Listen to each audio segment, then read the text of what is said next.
Eric back. Thanks for coming back. Let's talk about the causes of food sensitivity. Now, food sensitivity, remember, food sensitivities include allergies and intolerances, okay?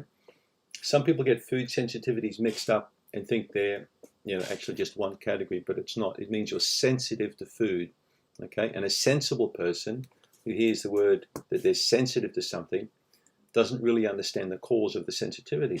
Right? Now, the sensitivity may be immune or non-immune mediated, and that's why we're looking at those two categories of allergic and non-allergic reactions, okay? Don't get confused. So, food sensitivities, remember, can be lack of enzymes as well as an overreactive immune system, so it can be both.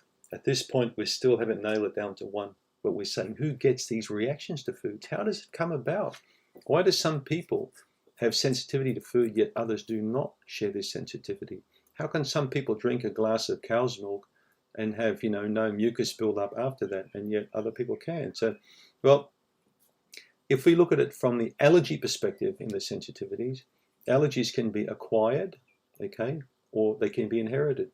So, particularly if you've got both parents, or of the offspring, have had hay fever, sinus problems, or things like that, milk reactions, or and if it comes from both bloodlines, I mean, there's a much higher probability of that child developing, particularly a type 1 or an IgE immune-mediated response. So that's one key thing, is the inheritability of allergic reactions. I don't generally find people inherit non-immune reactions to food unless it's quite severe, like a fructose malabsorption, okay, which could be very, very rare. I've only ever seen one case in all the years I've worked with of a child that could not break fructose down, but these are very extreme rare cases. Now remember, rare things don't generally happen commonly, so the chances of you having a fructose problem, you're probably going to get hit by a meteorite. I mean, that's the odds of it. So yeah, so what causes these reactions to foods? Why do people have them and yet other people don't? It's difficult to say, right? But what I do know from my experience is many people get food issues because of antibiotics.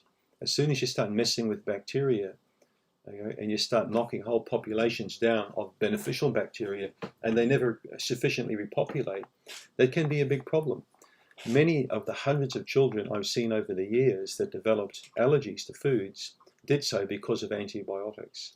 Either intravenously when they were babies, they were just newborn, particularly they were devastating, those cases, or the ongoing antibiotics that the child received up to 5 or 7 years of age, destroying large amounts of beneficials, allowing yeast to come back.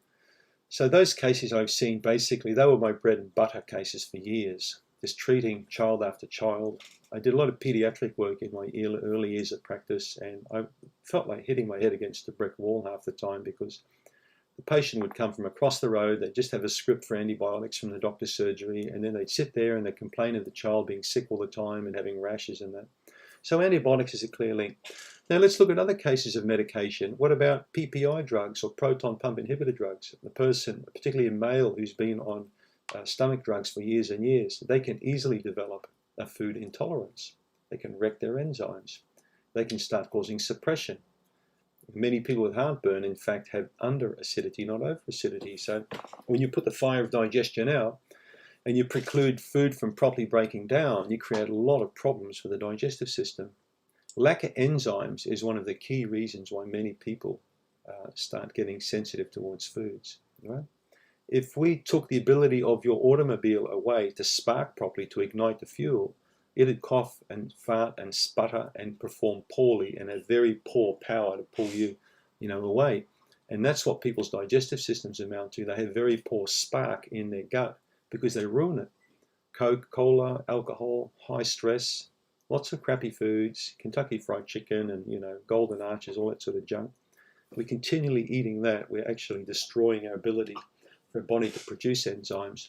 It's one of the key reasons I see people burping and bloating and constipation is just basically the poor fuel going into the body.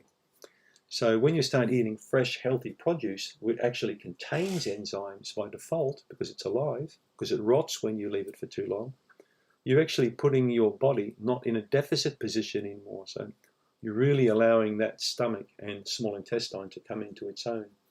all right? Because it's so easy for the body to digest natural foods as opposed to stuff that comes from factories, made of big machines and robots and that. But that's a sad reality of the future I can see coming up for a lot of people, factory food. As we get more population, that's why you got to grow your own stuff. So, causes of food sensitivity: antibiotics, pharmaceutical medications, poor diets, alcohol, high stress lifestyle, very common. Not really focusing on food, focusing more on Instagram or something on it. I get so upset when I see these young people now. Tracy and I go to a restaurant, all people do now is sit on their phones. Even couples are posing each other with phones in their faces. It's crazy. These are some of the key reasons why people get tummy problems. Not chewing food properly. Okay.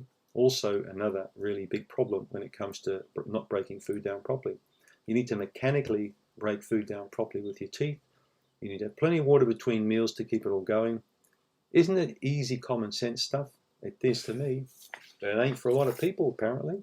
So these are the causes of food sensitivity. What about traveling 2 hours to work and 2 hours back every day, brushing your teeth and eating breakfast while you're traveling? That's a reality for some patients I've spoken to. These are the sort of lifestyles that need killing, nipping in the bud, because they end up causing that person serious sickness as they get older. Right? So what are the causes of food sensitivity could we look at? I'd say travel, because we spoke previous about travel overseas, how easy it is to pick up bacteria or parasites from different places. Take precautions. These are things you can actually avoid to stop you getting sick when you come back home. So I hope that gives you a couple of causes or insights into food allergies and food intolerances, the immune and non-immune mediated. Usually it's poor diet, imbalanced lifestyle, or high stress. One of those things are a combo. And by meaning poor diet, we mean chemicals, additives, stuff like that, pharmaceuticals. So I think you get the picture. Another key thing that you're not thinking of, it's also spending time outside in the sun. Some studies I've read show that that really improves not just the beneficial bacteria, but it improves your digestion overall. Going for a walk every day.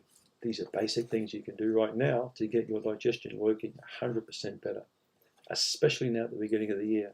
Start putting these habits into place. Watch what happens. Thanks for tuning in. Catch up in the next video.